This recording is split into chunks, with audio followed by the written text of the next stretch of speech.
Jamaican missionary killed in bus accident in Ghana. Hi again and welcome. This is Links 007 TV News Report, and we'll be right back with the full details to come. Welcome to Links 007 TV News Report, providing you with the best in local and international news updates.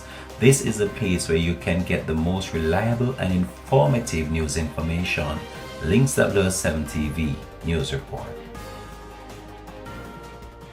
Welcome back and thanks for joining us. This is Links 007 TV News Report. Heather Dillon, age 67, a Jamaican missionary on tour of duty in Ghana, was among 3 people killed in a bus accident in rural Ghana last week.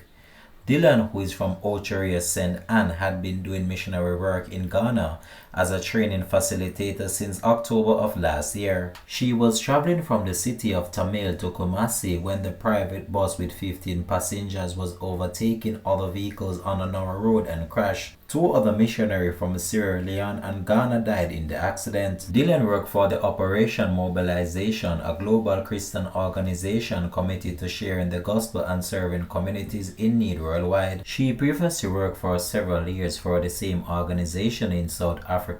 In Jamaica, she attended the Ocheria's Primary School and St. Hilda's High School and also the University of the West Indies. After graduation, she taught at the Micro University College and later worked at the High Trust as an executive. Links 007 TV will continue to track this story and have more details to come on this in a later newscast. Thanks for watching.